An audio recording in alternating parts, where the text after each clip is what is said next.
अस्सलाम वालेकुम जी, कैसे हैं आप सब लोग। उम्मीद करती हूँ आप लोग बिल्कुल ठीक ठाक होंगे। आज हम बनाने जा रहे हैं कोकोनट की पंजीरी कह सकते हैं आप इसे, या फिर इसे कोकोनट का हलवा कह सकते हैं। कुछ भी कह सकते हैं, मतलब बहुत यम्मी किस्म का है। ठीक है, अच्छा जी, उसके लिए हमें क्या चाहिए। हमें कच्चा वाला मैंने कोकोनट लिया था, पानी निकाल लिया, मज़े का था, और छोटे छोटे पीसेस कर लिए। इस तरह से इसको काट लिया, और ये देखिए कितनी इजीली टूट जाती है। मज़े की थी, बहुत मीठी थी, पानी भी बहुत मीठा था इसका, मज़े का था। मैंने पहली बार ऐसे पिया। अच्छा जी, मैंने ये चॉपर की मदद से इसको यूँ बारीक बारीक करके कर लिया। कुछ चॉपर के अंदर ही पाया जा रहा है। ये इसको चॉपर को हमने चला दिया, और ये देखें जी,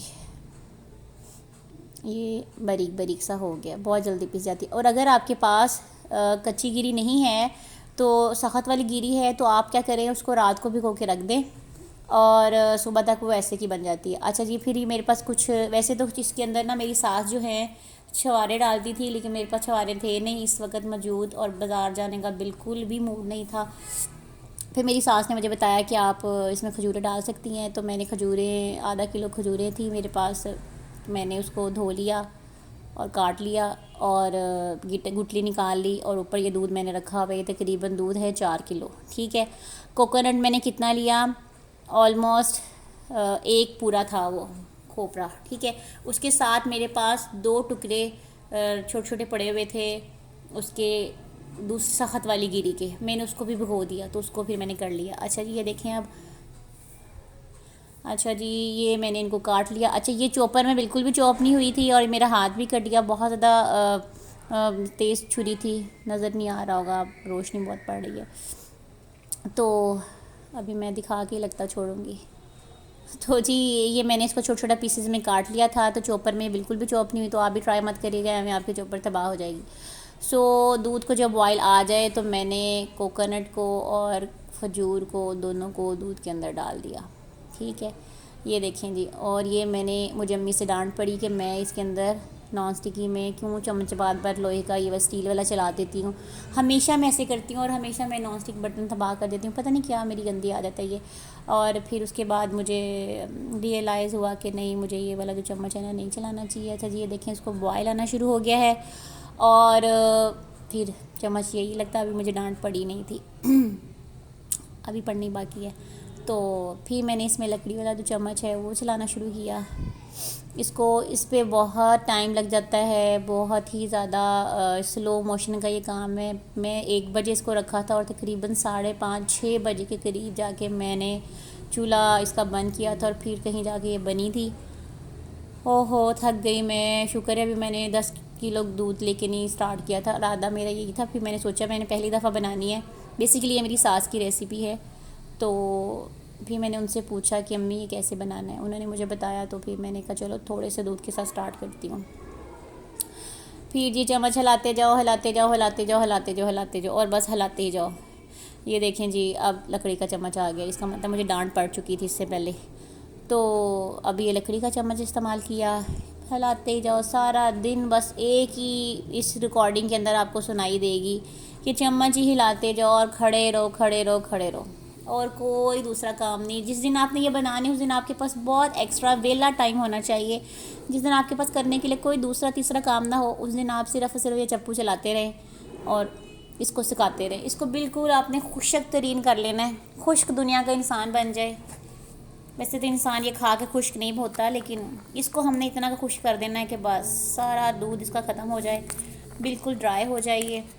इसको मैं इस तरह से इसलिए चला रही हूँ कि जो खजूरें थी वो बिल्कुल इसी के बराबर में आके मिलिया मीट हो जाए, और वो छोटी छोटी हो जाए।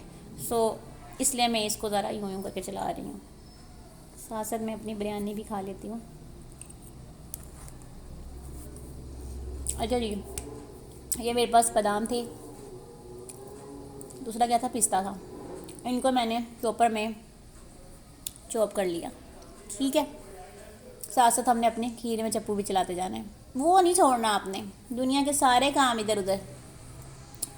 जिस दिन मैंने ये बनाने लगी थी, उस दिन मेरे बच्चे बेचारे मुझसे 6 घंटे की जुदाई में रहे थे, और बहुत ही उनका बुरा हाल था।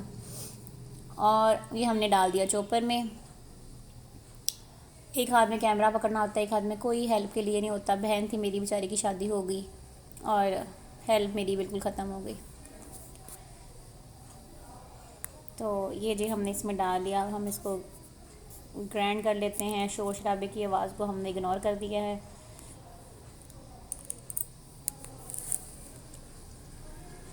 सेट नहीं हो रही थी है इसका वो जो ऊपर वाला हैंडल था, वो बार बार हिल जाता है जब थोड़ी सी चीज़ डालते हैं ना, तो वो फिर ये देखिए जी, मैंने इसको बिल्कुल पाउडर नहीं बनाया। मैंने इसको यूँ ददरा मतरा सा कर लिया, ताकि जब बिट्स जब कोकोनट का आए तो साथ में आलमंड के बिट्स भी आएँ, पिस्ता के भी आएँ। So it's really good taste. अब ये तकरीबन जब हाफ से काफ़ी ज़्यादा पक गया है ना, उस वक्त मैंने इसके अंदर ये डाल दिया।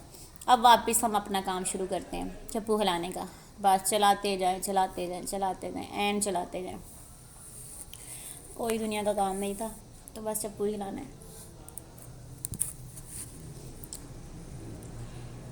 लेकिन इतनी यमी बनी है कि मैंने बिल्कुल किसी को नहीं बताया कि मैंने ये बनाई है, नहीं तो शू टांग ख़त्म हो जानी थी, उड़ जानी थी। छुपके से खाई मैंने ये। और ये देखें जी, ये अब मैं आपको दिखाती हूँ। ये ऐसी कि ना सारा खुश्क हो गया इसके अंदर। फिर भी हमने अनटिल ये इस सिचुएशन पे आके ये इतने छींटे मारती है। ये खीर टाइप जो भी है, सोन हलवा है, ये बेसिकली हम इसे कोकोनट का सोन हलवा भी कह सकते हैं, क्योंकि इसकी शक्ल बिल्कुल ऐसी। अच्छा, इधर सिर्फ इसके अंदर कोकोनट सिर्फ शामिल होती है ना, तो इसका कलर वाइट होता है। मैंने कोकोनट जब पहले वाला मेरी सास ने बनाया था तो उसमें सिर्फ कोकोनट था। जब दूसरी दफ़ा बनाया तो उन्होंने फिर इसके अंदर क्या डाला था, वो मैंने जिसका नाम पहले बताया था, खजूर जैसे होते हैं छुआरे। तो उसके बाद फिर इसका कलर इसलिए ऐसा हो जाता है। लेकिन ये इस पोजीशन पे आके इसने इतना का मुझे जलाया है ना, मतलब इतने इसके बबल्स उठते हैं जैसे पालों को भूनते हुए होते हैं। ठीक है, ये देखिए जी। अच्छा, इसका चेक करने का तरीका है, आपने मिड में रख के दोनों को अलग अलग कर देना और खाली इसका जो ज़मीन है वो शो करनी है। अगर आपको लगे हल्का सा भी, कोई छोटा सा माइनर सा भी जो बबल है ना, अगर आपको नज़र आ रहा है, इसके अंदर घी नहीं डलता, शुगर नहीं डलती, इसको आप बिल्कुल टेंशन फ्री होके खा सकते हैं। घी बिल्कुल नहीं जाता और ना ही इसके अंदर शुगर जाती, क्योंकि खजूरों की वजह से ऑलरेडी इतना मीठा हो जाता है। मुझे तो खैर मैं बहुत तेज़ मीठा नहीं खाती, तो अगर आपको लगे कि इसमें बहुत तेज़ मीठा हमें ज़रूरत है खाने की, तो आप चाहे 2-3 चम्मच डाल सकते हैं। वैसे मैंने नहीं डाले थे ये, क्योंकि जो खजूर थी वो भी मीठी थी और जो कोकोनट था वो भी मीठा था, तो इसलिए फिर इन्हें। अब ये देखें आप, अब आपको नज़र नहीं आ रहा होगा, लेकिन इसके अंदर से बबल निकलना जब बिल्कुल बंद हो गए थे ना, तो फाइनली जो था ये तैयार हो गया। ये देखें, ये बिल्कुल अब मैंने चूल्हा बंद कर दिया। ये देखिए इसकी शक्ल ऐसी की थी और ये इतना यम्मी था, इतना यम्मी था। ये सोन हलवा था कोकोनट का, बेसिकली इसे हम आलमंड कोकोनट खजूरों का सोन हलवा कह सकते हैं, और ये बहुत यम्मी था। आप इसको ज़रूर ट्राई करिएगा। इसको मैंने फ्रिज में रख दिया था, तो फ्रिज में रखने के बाद इसकी यूँ मैंने बर्फ़ी टाइप बना ली थी। चाहो तो ठंडी ठंडी वाली खा लो, चाहे तो आप इसको माइक्रोवेव में रख लो, ये 2 मिनट के लिए बाहर रखो, तो वैसे नॉर्मल टेम्परेचर वाली हो जाती है।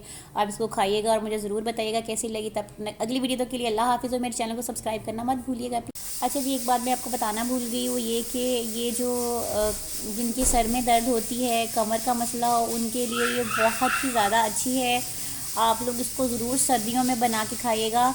इसको फ्रिज में रखिएगा, इसको बाहर मत रखिएगा, क्योंकि गर्मियों में तो वैसे ख़राब दूध की बनी चीज़ें जो होती हैं बाहर रखने से ख़राब खट्टी हो जाती है। इसलिए मैं आपको ये बताना था कि इसको प्लीज़ आप फ्रिज में रखिएगा। ठीक है जी।